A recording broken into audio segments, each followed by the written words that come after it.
eh, topik bahasan di dalam matematika diskrit ini teman-teman.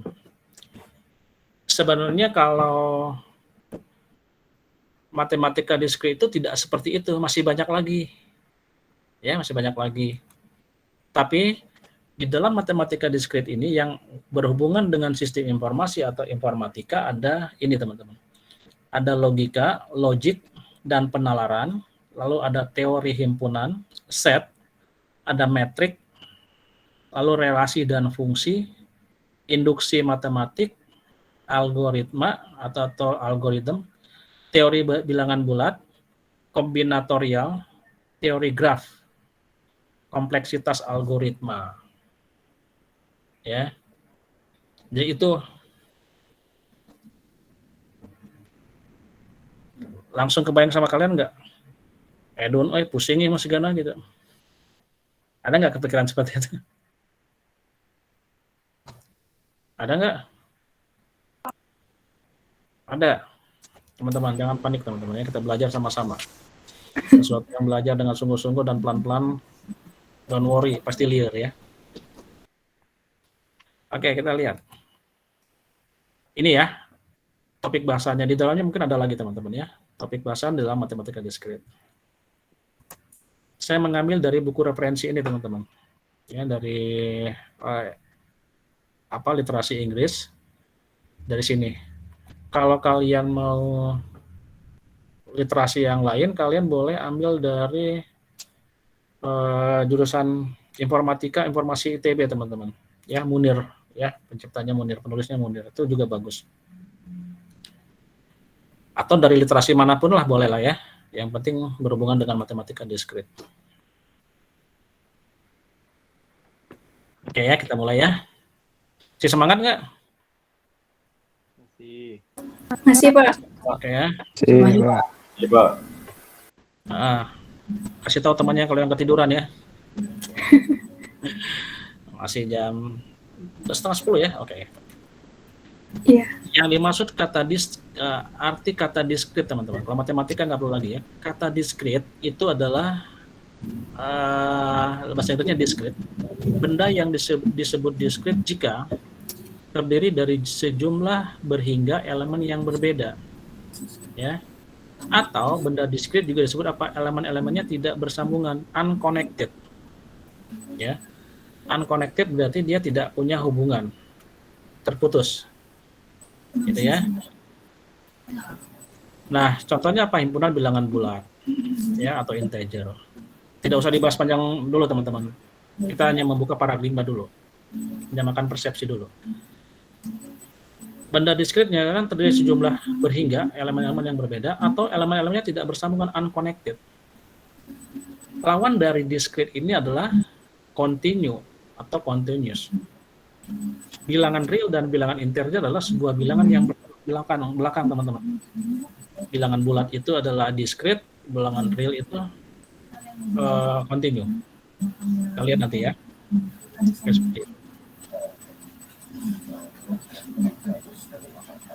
Kalau kita lihat ilustrasi gambar ini teman-teman, ini gambar kurva ya. Gambar kurva ini, di mana yang disebut dengan kurva garis yang melengkung ini yang tidak terputus, ini yang saya gerakkan dengan mouse, ini yang disebut dengan kurva mulus himpunan kontinu. Artinya kontinu ini adalah kebalikan daripada diskrit. Dikatakan diskrit adalah sesuatu yang terputus, unconnected. Nah, mana yang di sini yang himpunan diskrit ini? Yang titik-titik ini. Ya. Hanya titik-titiknya teman-teman ya. Ini yang disebut dengan diskrit. Dia terputus. Tetapi pada saat dia menjadi sebuah himpunan mulus, himpunan kontinu, maka ini menyambungkan dari titik-titik ini. Makanya dia dikatakan adalah himpunan kontinu. Ya, seperti ini. Terus-menerus teman-teman, tidak terputus. Tetapi kalau yang diskrit, yang titik-titik ini. Ya. Tidak usah berpikiran terlalu jauh dulu. Ini contoh dulu. Oke, sekarang kita lihat lagi. Matematika diskrit katanya gini, cabang matematika yang mengkaji objek-objek diskrit. Berarti objek-objek yang tidak bersambung. Apa sih hubungannya dengan sistem informasi? Boleh dikatakan komputer digital bekerja secara diskrit, teman-teman. Ya, komputer digital, handphone digital itu bekerja secara diskrit. Makanya kita nanti akan belajar algoritma, gitu ya. Kita akan belajar yang namanya teori bahasa otomata. Itu bagian dari diskrit. Nah, sekarang kita lihat lagi.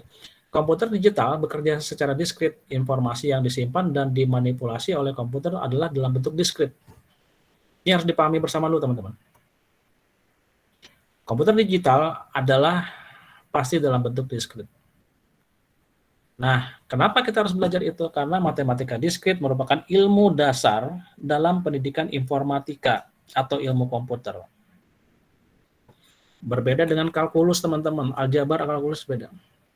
Itu semua jurusan bisa dapat itu. Tapi kalau yang namanya matematika diskrit tidak semua. Ya, jadi matematika diskrit itu adalah matematikanya orang informatika. Jadi nggak salah kita belajar matematika diskrit.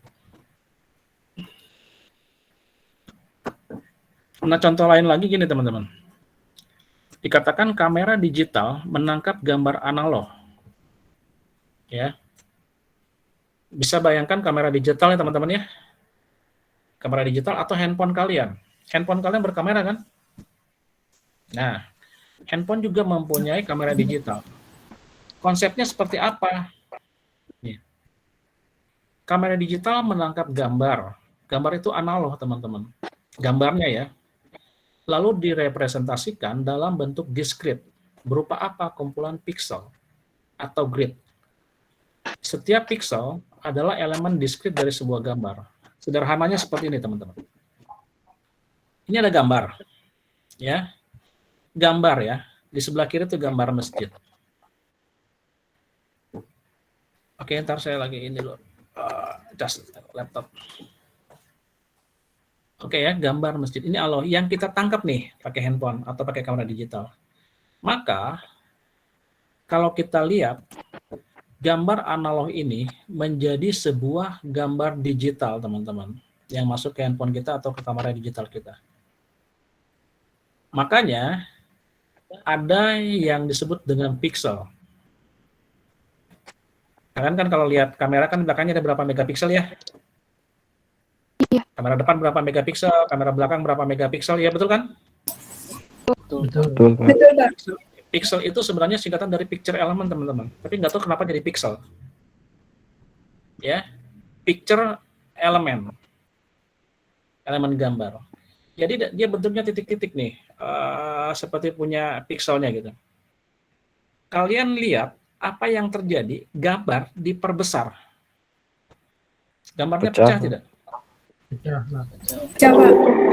Pecah ya? Kenapa kira-kira pecah? Ditakol gitu? Karena pikselnya kelihatan, Pak. Pikselnya kelihatan. Piksel terkecil. Kan asalnya juga kelihatan pikselnya. Bukan kotak-kotaknya kan banyak itu. Ya, semakin kita perbesar, teman-teman, ya, semakin kita perbesar, maka pikselnya akan semakin merenggang, teman-teman. Gitu ya. Semakin merenggang. Maka yang titik-titik kotak-kotak ini, teman-teman, yang ini ya. Nah, kotak-kotak ini kalau saya perbesar nih. Nah, sebenarnya ini adalah menjadi diskritnya, teman-teman ya. Titik-titik sudutnya ini. Paham ya? Jadi kotak-kotak itu adalah diskritnya. Diperbesar, kan semakin renggang tuh. Ya kan? Maka gambarnya semakin hancur. Kenapa? Si pikselnya semakin melebar. Bentuk-bentuk objek diskritnya semakin menjauh. Gitu ya.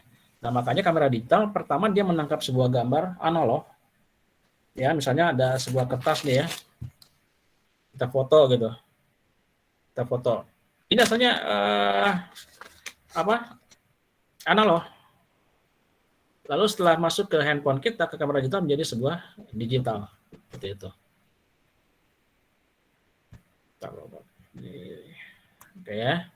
Sekali lagi kalau ada pertanyaan silakan langsung tanya. Oke. Masih terlihat ya PowerPoint-nya? Masih. Nah, dikatakan sini teman-teman, matematika diskrit memberikan landasan matematis untuk kuliah-kuliah lain di informatika. Ya, nanti kalian akan dapat algoritma teman-teman. Algoritma, struktur data, basis data, otomata, ya. Otomata nanti semester berapa ya? Semester 5 atau semester 7, karena saya ngajarin mata kuliah bahasa otomata juga. Algoritma, struktur data, basis data, otomata, dan teori bahasa formal, jaringan komputer, keamanan komputer, sistem operasi, teknik kompilasi, dan sebagainya. Ini nanti akan bersinggungan yang namanya dengan matematika diskrit, teman-teman. Ya, dasarnya apa? Kenapa matematika diskrit dibuat di semester 1?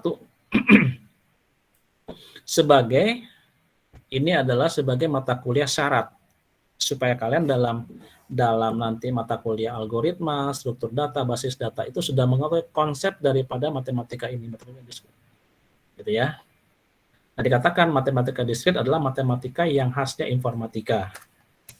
Ya. Sama seperti kamus bahasa Inggris, teman-teman.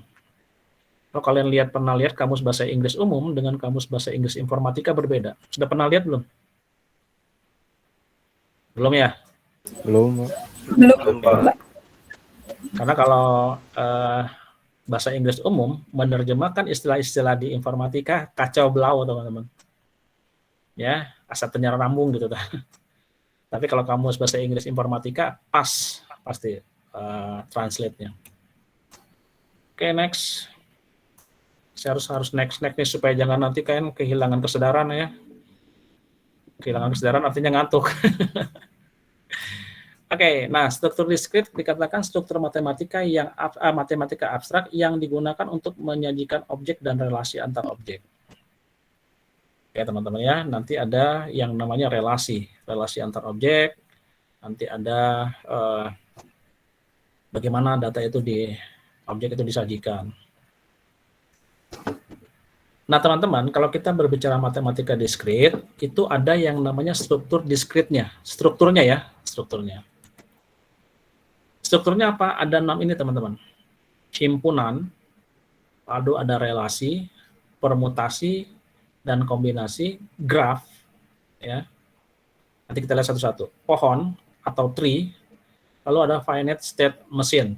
Nah ini nanti ada mata kuliahnya namanya teori bahasa otomata, ya, yang berhubungan dengan ini. Nah jadi betul teman-teman, nyambung. Matematika diskrit ada struktur ininya. Ini ada nanti di mana? Ada di teori bahasa otomata. Ini himpunan dan relasi gimana? Nanti ada di algoritma dan seterusnya, gitu ya.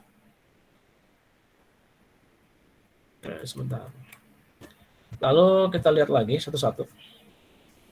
Ada 4 gambar, teman-teman. Udah pernah lihat gambar ini belum?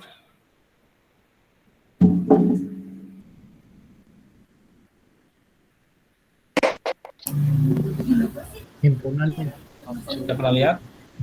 Belum Pak, dia mendapatkan. Belum ya? SMA Pak. Pak Karlina sudah?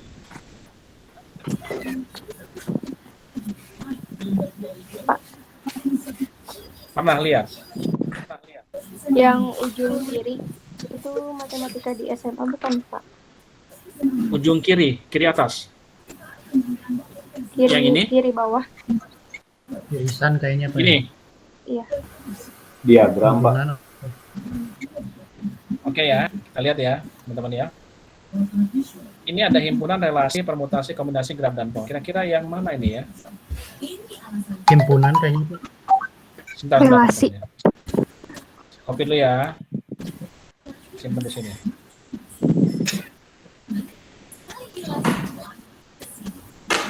Kira-kira masih terlihat ya? Masih Pak. Masih Pak. Ya, saya besarkan dikit lah. Nah. Kira-kira gambar satu ini yang mana teman-teman? Kira-kira aja lah, kan nggak perlu betul ya.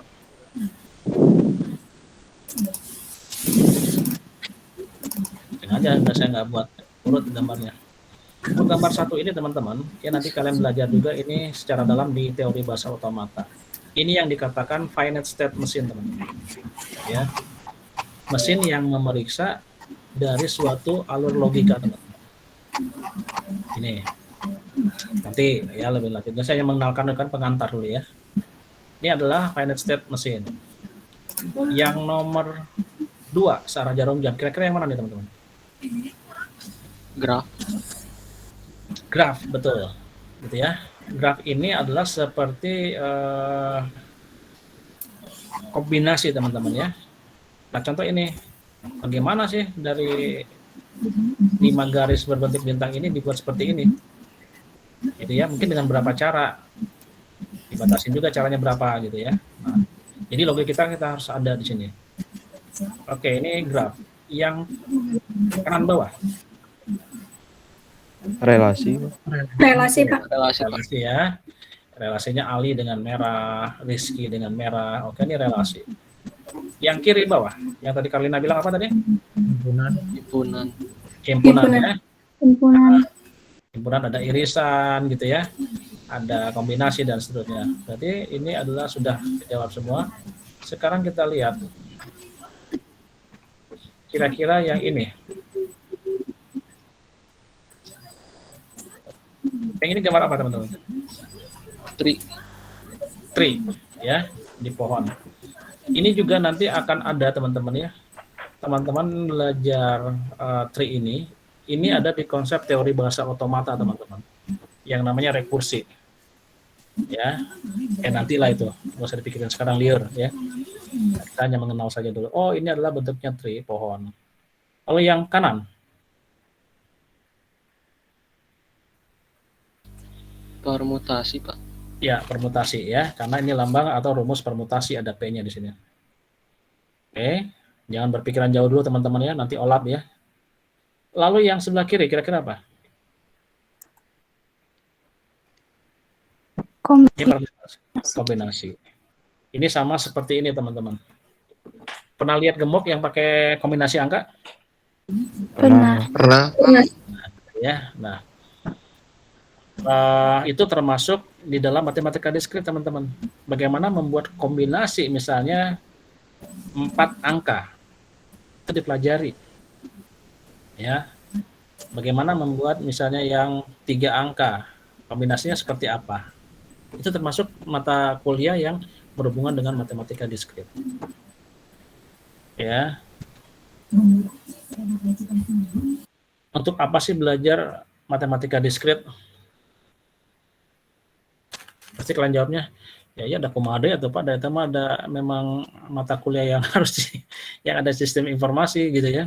Tapi kenapa sistem informasi memberikan itu mata kuliah diskrit? Katanya teman-teman, orang informatika dan sistem informasi katanya supaya apa? Supaya memberikan kemampuan membaca, memahami dan membangun argumen matematik. Logika orang sistem informasi, orang-orang seperti kita dan informatika, itu logikanya data-datanya harus lebih dibanding orang-orang yang humaniora, teman-teman. Yang sosial. Kenapa? Kita ada belajar logika. Ya. Kita belajar yang namanya algoritma. Algoritma adalah, siapa yang tahu belajar algoritma tentang apa kira-kira?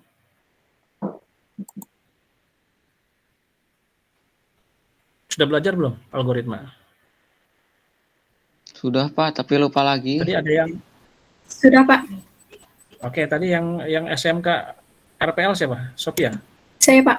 Oke, algoritma apa Sophia? Proses atau rangkaian untuk memecahkan suatu masalah. Proses suatu rangkaian dalam memecahkan suatu masalah ya? Iya. Hanya memecahkan saja tanpa solusi atau gimana? Dan memberikan solusinya, Pak. Gitu ya. Nah, jadi semua algoritma adalah bagaimana orang-orang informatika, bagaimana orang informasi mempunyai daya talar yang tinggi, teman-teman. Ya. Supaya apa? Supaya karena berhubungan dengan yang namanya pemrograman, ya, logika berpikirnya harus baik. Lalu yang kedua, merupakan pintu gerbang untuk mempelajari mata kuliah lanjutan dalam logika, ya. Ini saya bilang tadi, ini adalah awalnya, syaratnya teman-teman ya. Lalu teori himpunan, teori bilangan, aljabar linear, aljabar abstrak, kombinatorika. Seperti tadi teman, kombinatorika itu adalah yang kombinasi kunci ya, gembok ya. Lalu teori graf dan teori peluang. Nah, seperti itu. Oke, inilah untuk apa kita belajar ini ya seperti ini. Lalu untuk apa belajar matematika diskrit lagi? Gitu ya. Katanya memberikan landasan matematika untuk mata kuliah ilmu komputer seperti struktur data. Struktur data ditunjang sama apa? Sama matematika diskrit. Algoritma ditunjang sama apa? Sama matematika diskrit. Basis data ditunjang sama apa? Sama matematika diskrit. Teori bahasa otomata yang tadi ya teman-teman ya, seperti yang finite state machine. Computer security, ya, bagaimana tadi kombinasi-kombinasinya dan sistem operasi. Jadi sebenarnya ini adalah bisa dikatakan paling dasar di dalam sistem informasi atau informatika. Lalu kita memberikan latar belakang matematika yang diperlukan dalam pemecahan masalah riset operasi, operation research, seperti teknik optimasi diskrit. Nah, dikatakan bagaimana sebuah masalah dipecahkan dan akhirnya mendapat solusi. Itulah yang dipelajari oleh matematika diskrit. Tenang teman-teman, kita malam ini tidak akan belajar rumus-rumus dulu, ya. Oke, sebentar lagi juga beres kita.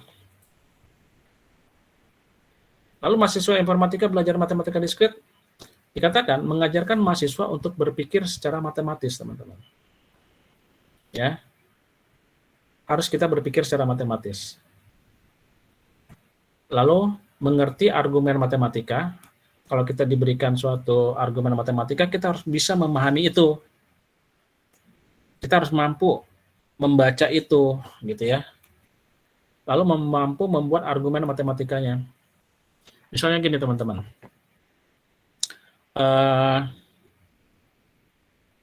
Kalian anak informatika, informasi disuruh membuat sebuah rumus. Misal ya, gampang-gampang aja, nggak usah mikirnya liar-liar. Membuat rumus di Excel dengan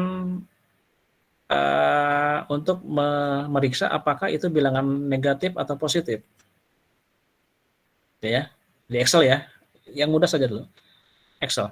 Maka kalian harus mampu nih, dengan matematika diskrit harus mampu mempelajari logikanya seperti apa. Dikatakan di sini, mengerti argumen matematik. Argumen matematiknya apa? Tadi dimintanya apa sih? Oh ya, dimintanya adalah bagaimana sebuah rumus menghasilkan tulisan bilangan positif atau negatif. Maka kalian harus mampu membuat argumen itu, membaca itu. Buat argumennya gimana? Oh iya, gunakan rumus apa ya? Kira-kira, oh iya, saya harus menggunakan dengan rumus if. Pernah dengar kan rumus if? Logical function? Ya. Oke, kita buat. Tadi argumennya jika mencari bilangan positif dan negatif. Oke, saya akan buat dengan rumus if. If misalnya sama dengan Bill lebih besar daripada sama dengan 0, maka then, maka tanda kutip positif, koma negatif. Nah, kalian harus mampu membaca itu, membaca dan membuat argumen matematiknya seperti apa. Itu hal yang sederhana contohnya ya teman-teman ya. Lalu kita lihat lagi. Nah, tujuan mata kuliah ini adalah goalnya apa? Kalian mampu menalar matematik, mathematical reasoning. Dikatakan mampu membaca dan membentuk argumen matematik. Ini nanti materinya ada pada sub logika ya teman-teman ya, logika ini. Logikanya untuk apa? Untuk penalaran matematikanya.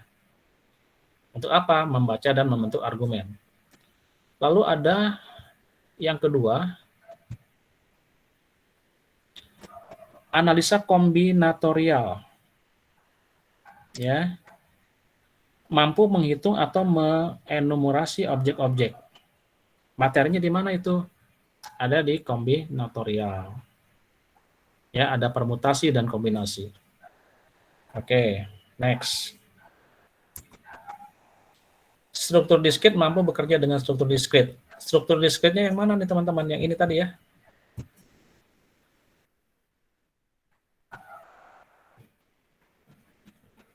Ini teman-teman. Yang dikatakan mampu bekerja ini ya ini. Dengan struktur diskrit. Struktur diskrit ada berapa? Ada 6. Ya, seperti yang di sini tadi dikatakan.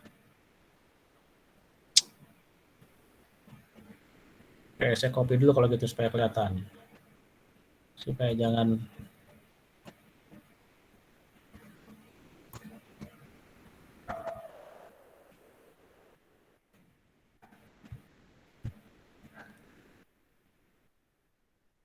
teman-teman ya. Nah, dikatakan mampu bekerja dengan struktur diskrit. Struktur diskritnya mana yang 6 ini? Oke ya. Lalu kalian di tujuan mata kuliah adalah agar berpikir algoritmik. Algoritmik apa? Mampu membaca algoritma. Mampu bekerja sama dengan algoritma. Ya, seperti itu. Lalu berpikir algoritmik, mampu memecahkan persoalan dengan menspesialisasikan algoritmanya. Materi ini pada sebagian besar kuliah ini ada dan kuliah algoritma struktur data. Di nyambung-nyambungnya ya teman-teman ya. Nah, seperti itu. Sebentar. Lalu yang kelima, katanya aplikasi dan pemodelan mampu mengaplikasikan matematika diskrit pada hampir setiap area bidang studi dan mampu memodelkan persoalan dalam rangka problem solving skill. Orang-orang informatika, teman-teman, biasanya gini, kalau orang-orang humaniora atau orang-orang sosial, dia problem solvingnya misalnya 6 step gitu ya, 6 langkah ya. Ini solusinya 6 nih, 6 cara. Salah satu, bukan 6 cara, 6 langkah. Langkah 1, 2, 3, 4, 5, 6. Tapi orang informatika, sistem informasi, itu harus mampu, bukan 6 teman-teman. Harus lebih kecil daripada 6. Orang humaniora atau orang sosial membuat langkahnya 6 langkah. Kita harus membuatnya berapa? Jangan 6 dong. Oke, kita buat 3 langkah. Kenapa harus berpikir secara algoritma? Algoritma itu supaya logiknya dapat dan solusinya lebih singkat. Nah, kita harus mampu. Tadi orang 6 langkah, kita 3 atau 4 gitu ya. Kalau 2 lebih bagus lagi gitu. Ini slide yang biasa paling tunggu-tunggu teman-teman ya. Slide terakhir. Ya kan, slide yang ditunggu ya. Saya senang kalau ada slide terakhir atau ada kata terima kasih. Kalau tidak selesai. Oke. Contohnya nih teman-teman ya.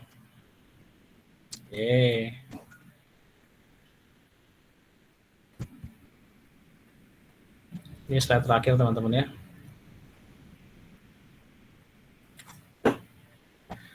Contoh-contoh persoalan matematika diskrit teman-teman. Terlihat ya yang saya share sekarang? Terlihat Pak. Oke. Dikatakan ada statement seperti ini teman-teman. Makanan murah tidak enak. Makanan enak tidak murah. Setuju nggak teman-teman?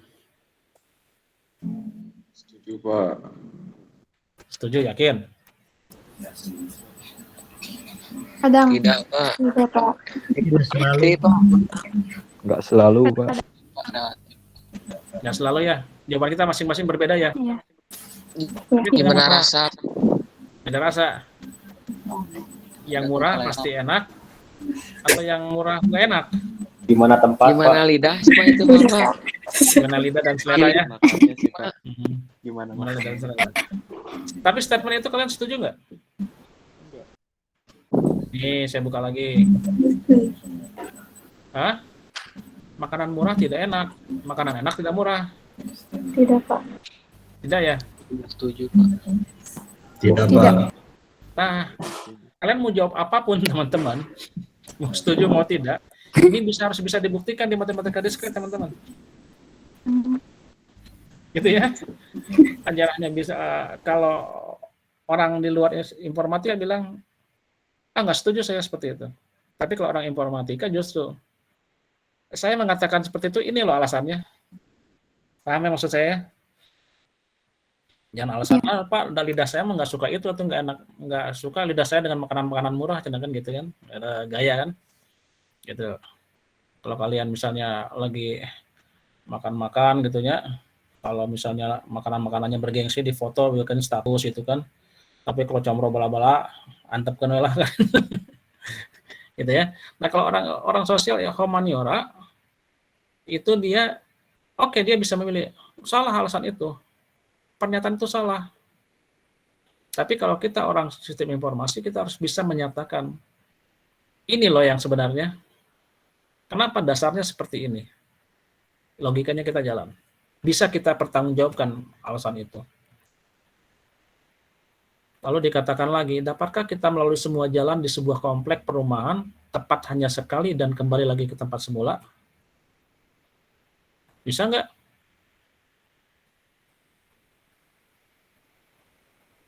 Ini ada 8 jalan ya, 8 jalan ya, kotak-kotak seperti gitu.